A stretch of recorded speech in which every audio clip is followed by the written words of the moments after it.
Good morning, everyone. I am Deborah Rose with Realty One Group here in beautiful Payson, Arizona. Thank you for joining us on our live talk show this morning. Great thanks and gratitude towards Mr. Cameron Davis of Razor Thin Media and his son Chaz, who is behind the scenes. This show wouldn't happen without them. So I just wanted to wish you all a very Merry Christmas and thank you for joining us. Please like, share, and ask questions if you have anything to ask. We have this new CEO of the Timeout Shelter here in Payson, Arizona, which is the domestic violence shelter, and her name is Trish Claver. So I want to introduce Trish to the audience and say thank you. Good morning, Payson. Thank you for having me, Deborah. It's wonderful to have you Appreciate here. it. So we want to just dive right in and talk about what is happening with domestic violence in this county, Gila County. You want to give a little bit of the history of the Timeout Shelter and what caused it to? Sure. The Timeout Shelter the doors opened in 1993 in October. So we just passed the 28-year mark being open. So over those years, we have served thousands of folks in shelter and thousands in our community, as well as community clients. Yes, so it opened in 1993. A couple of ladies here locally, I think it was Terry Morris, opened the shelter. It was one of their dreams to have that available resource here in Payson. We don't have many resources in our county for domestic violence shelters and survivor services. We are the only shelter in Gila County currently offering 24-hour-a-day, 7-day-a-week services. That's a big need because Gila County is over 200 square miles. Why is there only one? Gila County is rated, I mean, do you know the ranking of Gila County in the state of Arizona for domestic violence? I think it has the highest ranking for domestic violence for our state. Mm-hmm. I believe those are the statistics.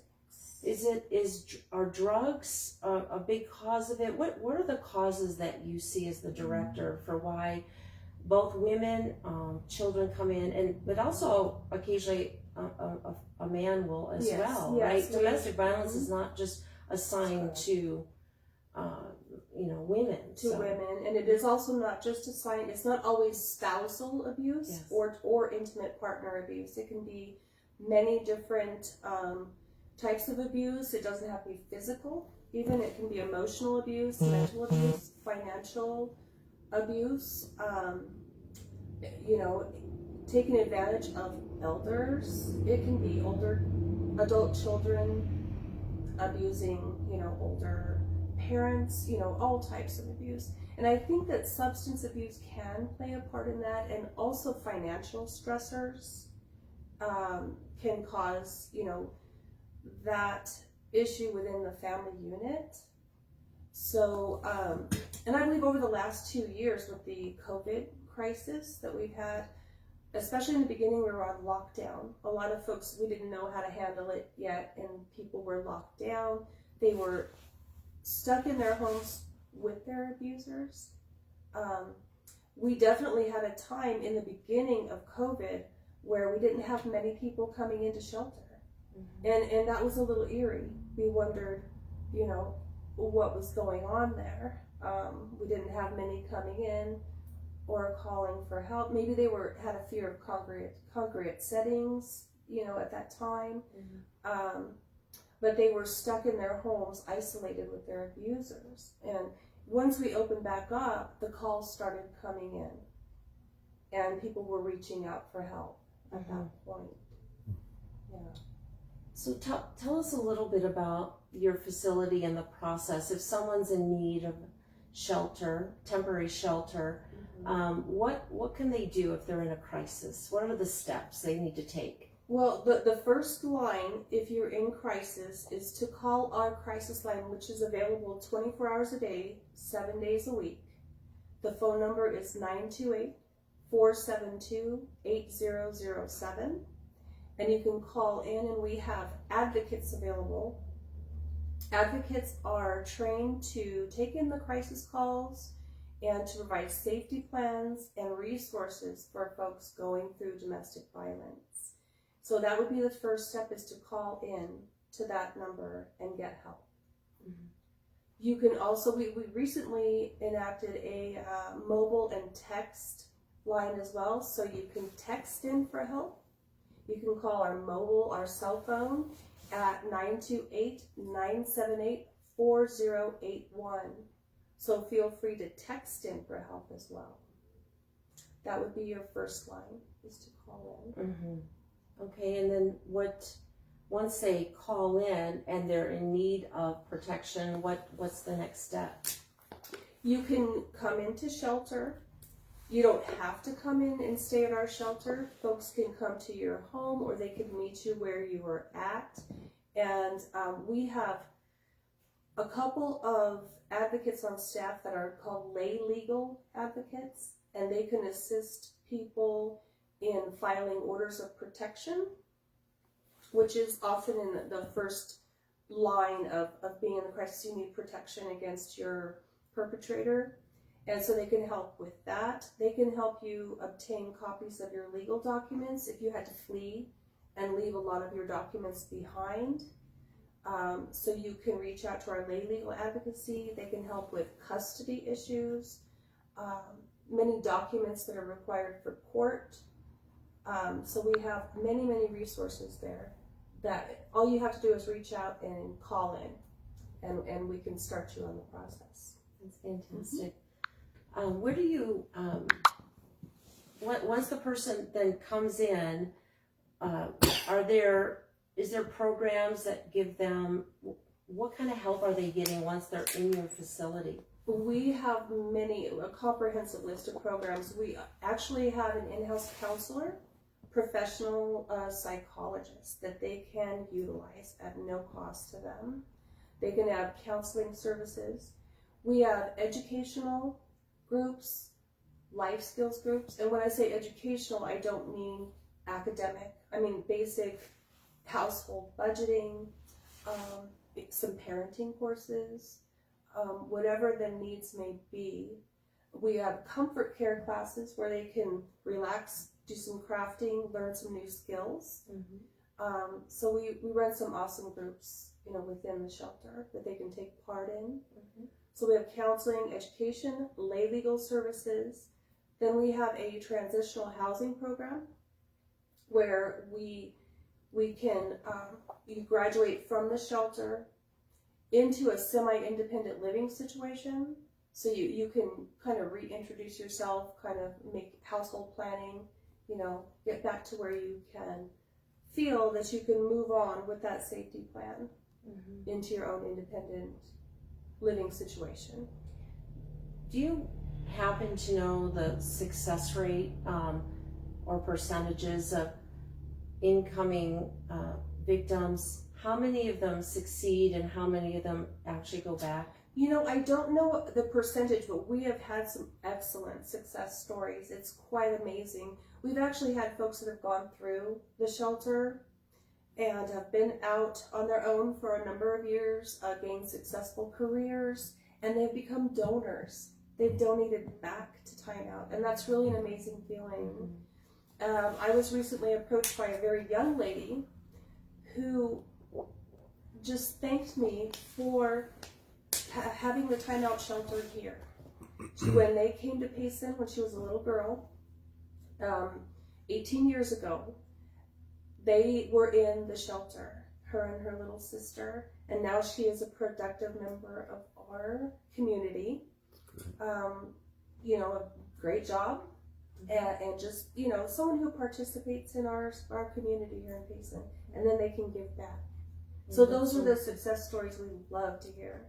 Yeah, and I don't think many people hear success stories, so this whole conversation and this whole topic is so taboo, because it's wrapped in a cloak of shame mm-hmm. and darkness. Because if victims come out into the light, yes. that means it's also exposing the perpetrator, mm-hmm. and the whole image of that family goes and disintegrates very rapidly, which only inflames the perpetrator. So, what things are you doing to keep the conversation going, keep talking about this, diminishing that taboo or the shame around being a victim of domestic violence? Well, I believe that communication is the key, and the more that we do speak about it openly, it makes others feel more comfortable to have that conversation. And that is true, what you mentioned about the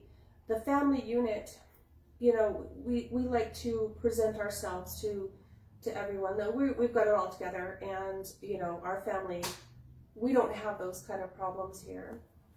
And you can also look at the financial situation. You know, there's a fear of, oh my gosh, how will I, you know, survive out there on my own, or, you know, and a lot of this can be internal speech, and really, you're thinking that you're going to bring shame or whatever to your family, but in reality, most people are very accepting. You know, if you just come out and you ask for help and you say, this is what's going on. So I think our communication is the key for that. Yeah, and I think another side effect of all of this is that I think if you're a good parent, you don't want the family to be broken up. No. You don't want the divorce. You don't want your children to grow up without the other parent in the home. But there are plenty of cases where a certain parent who's being victimized has endured it too long, and the children in those toxic situations end up becoming more damaged than had the parent try to protect the children and get away from the violence. Because people have to remember, you're training your children what to expect. And I have a saying, you get what you tolerate. Yeah, that is so true. And so we have to get what you allow to happen. Yeah, and I think that's part of the courage and the discernment that people need to know, that by protecting yourself and protecting your children, you are actually doing the most courageous thing and the most healing thing. Yes. And the thing that will potentially save the mental health of yourself and your children. So is that part of the dialogue once they get into the system? Are they reinforced? Is that thinking reinforced for them? I think that once they make that step and they do realize that it's healthier for my children, it's healthier for me to give my children an example of a stronger person, you know, getting away from that situation. Once they realize that, they can have a sense of pride in that accomplishment. Yeah. But you are correct. I mean, a lot of folks try to hold that family unit together because they've been told that, you know, children should have the two parents at home, and it's very important to keep the family unit together. Or they will try to at least, well, I'm going to wait till they're 18, or, you know, I'll wait till they're in college, or, you know, that kind of thing. And I think it's really important, you know, because I've been a victim of domestic violence, and I've shared it, and some people know in this town. Here's the other problem. I think people in the church, ministers, pastors, need to understand and take courses in the psychological manipulations involved in domestic violence, because oftentimes they encourage staying together in a marriage. And if someone's not living in the home, I mean, we can all present this facade. Everyone wears masks. And I think that might be a lot of the cases. And I think there's a lot of guilt and shame that is either overtly or inadvertently projected onto a victim through the churches, saying, no, you're the wife, you must submit, you must obey your husband. And a lot of people have ended up dead with that advice. So you have to be really, really careful, right? What are the death rates that you see? Well, I was just reading yesterday that in 2020, for the state of Arizona, 109 folks lost their lives specifically to domestic violence related homicides. And that's not talking random shootings or random, any other homicides. This is domestic violence related homicides, 109 people in our state. And the statistics were in, I believe, up to August of 2021, and it was up to 96 people already. And that is specific to domestic violence homicide. And how many police officers are shot and killed because they're going into those hostile situations? Do you know that number? I don't know the number. I know there's a lot. I believe it to be the most dreaded call. That's, from what I hear, because of the emotion that is involved in the violence, it tends to be heightened. The level of violence tends to be heightened, and there is likely, high likelihood of injury to the officers responding. Mm-hmm. Yeah. So it's really, it's a very important conversation, and somehow we have to educate couples a little bit better how to handle their emotions, how to diffuse emotions, because a lot of people are ruled by their emotions. Sure. And when it gets out of control, even some of the best people that had no intention of hurting someone else end up hurting to the point of going to prison or even harming lives. It ruins your entire life. So it's better to be proactive, deal with these kind of issues sooner than later, get resources. What I find interesting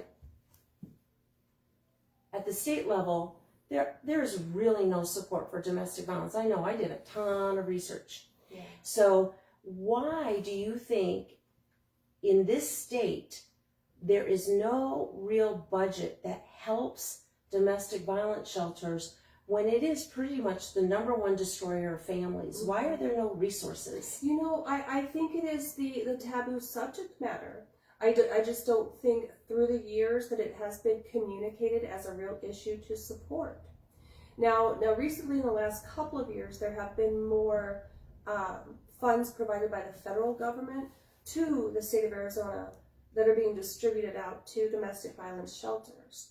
But I just think on the state level, the taboo subject matter kept it quiet and out of the spotlight. And it was maybe a few activists that were trying to bring it to light, But I do think it's improving, in the last few years. The fact that we've gone from 3 domestic violence shelters in Gila County to 1 is not proof in the pudding, okay? Yeah. That is not going to be something that the state can be proud of. So in an area as vast and large as ours, there are people that are getting deeply wounded, if not harmed to the point of death.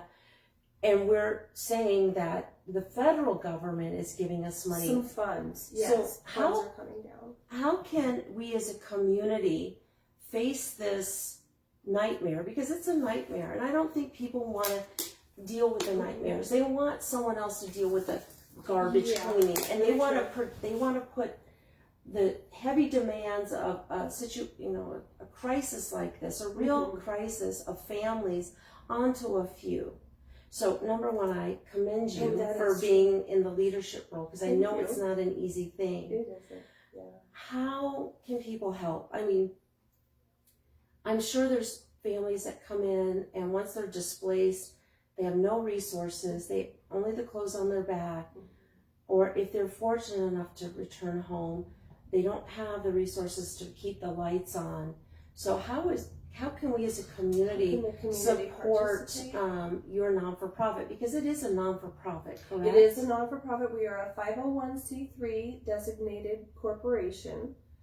And we are also an Arizona qualified charitable organization. So you can make your Arizona tax credit donations to Timeout, which are, I believe it's $800 a couple, $400 per individual.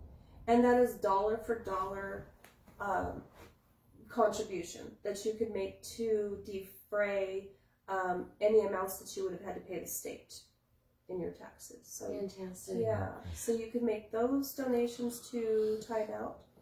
You could make that. Keep going. on our website at www.timeoutshelter.org. There's a donate button on our website. You can mail in checks to P.O. Box 306 here in Payson. At zip code is 85547. That's wonderful. We have a question, Cameron? Yeah, so actually a comment and a question. So Hannah Lusk says, Trish, you are amazing. Thank you for all the selfless work you do in our community. We love you. Thank you, Hannah. Big question Likewise. is, what about the holidays? What kind of pressure does that put on the families, and do you see an increase during this time of year?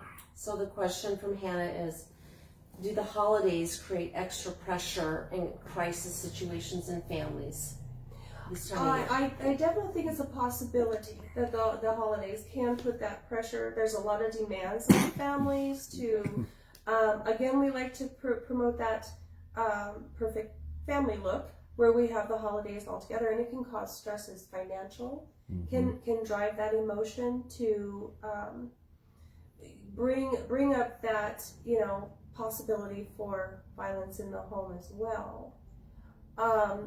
Maybe there can be a little celebrating and, things like that can cause folks to overindulge and, create a conflict within the home that can escalate, to violence too. So it definitely can increase the possibility of issues within the home. But we're always available. Like I say, you can call in a time of crisis, holidays or otherwise. We never close. So let's talk about preventative measures, because this is a huge problem. In my mind goes to, well, how can we solve this problem? How can we nip it in the bud before it escalates to these things? Are there any outreach like groups that couples or maybe a single mom or somebody can go to that have been affected by domestic violence? They're not quite there yet, thank God, but they don't want to go. Is there anything that can intercept and disrupt the abusive pattern before it escalates to where they need your help? Well, we have the resources available if they want to call into the shelter. Like I said, you don't have to come into a shelter. You're not stuck on coming in and being a resident at our shelter. You can take advantage, become a community client. We can refer you to counseling. There's so many different resources that you can be referred to that you may not know about. What I would love to see is more help for the perpetrators, those that have the tendency towards the violence. I mean, we're helping the survivors. And, but there does need to be more attention paid to getting help for folks that tend to be abusers. Yeah. They could use some help as well. Yeah, there's a lot of anger issues in the world today. Isn't there?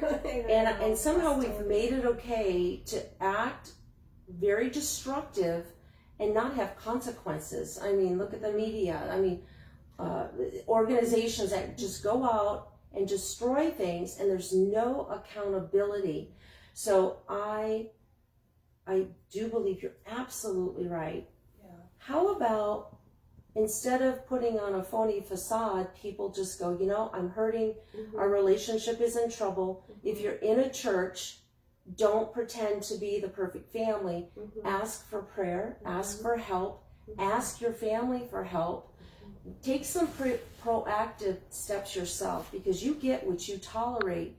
And I think if there was a group out there for people who had anger issues, that they'd have a safe place to go to be real about everything that they're feeling and help deal with the tendency to be like a volcano instead Absolutely. And that can be stemmed from maybe some mental health issues on the other end as well that are unaddressed. And so would be my wish list, is to have more available resources for those folks too that tend to have the violent tendencies. Maybe they can learn to reach out as well for help. Well, I've always said we live in a retirement community. There are people living here. I'm just shocked that they live here. They're so gifted, so talented, coming from industries where they could contribute on such a big scale. So I want to encourage anyone that listens, and please share this video. I know we have just a few minutes left, but I want to talk to the people that are watching. Please share this video. Please start having conversations with people. Notice if you see red flags in a relationship where maybe the wife doesn't talk and the wife is so submissive to the point of, you know, that you sense that there's something wrong. Don't be afraid of that. Address it. Go to them and ask them if they need support or some resources to help them, because it may be something as simple as financial. You just brought it up, but maybe they're struggling financially, but if you have the means to pay their utility bills for a month or two, that could offset, and you guys can help. I think there's a lot of things that can be done as a community just to stand with you. There is. And you can start a conversation. Say you see your neighbor in distress, like you were talking about. Start an unrelated conversation with them too. You don't have to be direct right away, and just talk to them and see, maybe, kind of feel it out and see what's going on. And then you can help to provide that resource for them to reach out. And remember, for everyone, it's okay to ask for help. Absolutely. It really is. It's okay. It's a sign of strength, not weakness. It is a sign of strength. We have another question? So another question is, what would you tell someone, what you're speaking to them right now, what would you tell them if they're struggling and they need help and they're just reluctant to move forward? And that is understandable that they're reluctant, because it's a big decision. It is, but sometimes we need to make those big decisions in our life to perhaps save our life. You might be looking at saving your life or your children's life, and you need your resources. So I really, again, recommend they call in to our crisis line. The number again? 928-472-8007. Speak with our well-trained advocates. They have so many resources available. You can come into shelter. You can be a community client. We can also refer you to shelters out of the area if you feel better going, out of the area that you live in. And there are some folks that feel that way. So I would say my advice is to reach out. Don't be afraid to call in. You're not making a commitment if you call our crisis line. Text in. If you feel more comfortable texting, nowadays a lot of people do. That is 928-978-4081. They have that cell phone on their desk at all times, and they'll monitor that text. And the help is available 24/7, right? It's not an hourly 9 to 5. No. Most crises happen in the evening time, I would imagine, early morning, evening. Yeah, holidays. Crises can happen during the holidays, and a lot of places are closed. We're never closed. There's always someone on to take your call. I think that's fabulous. I mean, it's a great resource. We have this huge need in Payson, and I know there's a lot of nonprofits you can give to, and they're all phenomenal and wonderful and very much needed. The Senior Center's one, Habitat for Humanity. There's so many. And we support all. And we support them all. But this is something that needs to come out front and center, so we can help keep families intact, help keep people safe, because the bottom line, the thing that people are needing when they're in this crisis is protection and the feeling of safety. So if you have children, there should be no doubt in my mind, and probably Trish's mind too, that if you're ambivalent, at least call and have a plan. Be prepared in the event, God forbid, that something like this does happen. Sure. And we can help provide that safety plan. That's something they're trained to do, is help you create that safety plan. And I just want to say, being president of the Central Arizona Association of Realtors, we decided to do a fundraiser to help you guys, so other businesses can do this. Like, you could have fun at Christmas time, and we decorate Christmas trees, and then we auction them off, and then all those proceeds went directly to you. And there are needs with the Timeout Shelter, and do you advertise that on your website? Can people go there and do you have like a needs list on your site, or do you want to just tell them? We don't have a wish list published, but we do have that Become a Timeout Supporter button, And if you choose that button, you can make your tax credit donation that way. You can call in and request a wish list. A lot of our wish lists are just practical items, hygiene items, pajamas and slippers and, that kind of thing, clothing. A lot of our survivors have had to flee their homes without anything but the clothes on their back, sometimes no shoes on, So those practical items are all we really wish for. You have a question? One more minute. Okay, so we're just going to wrap this up, and I want to say, Trish, thank you for serving and stepping up. This is not an easy non-for-profit entity to serve, because I'm sure the PTSD and the heartstrings are constantly pulled. And if you are out there and you pray, please pray for this organization. I think that they need prayers more than anything other than the resources, and just want to commend you for moving front and center into this organization and doing a wonderful job. Obviously, Hannah commended you, and it's no small thing. So thank you. Thank you for having me here, letting us kind of get our message out on some of the services we provide. And thank you to the Central Arizona Association of Realtors for your fundraiser for us. Yeah. It was a great event. Yeah, it was really fun. We brought together a lot of things, and it makes you feel good, because joy for me is given when I give the most. So I encourage you to give this season to the Timeout Shelter if you have the means to do that. And I want to wish you all a very Merry Christmas. Remember, this show will be archived on my business Facebook page. It will also go archived on my website, which is PaysonAZProperties.com. You can go back and watch it again. Please share it. This is a really big, important subject that we need to just keep having the conversation about. And I just want to thank everyone for joining us. I wish you all a very blessed Merry Christmas and a very Happy New Year.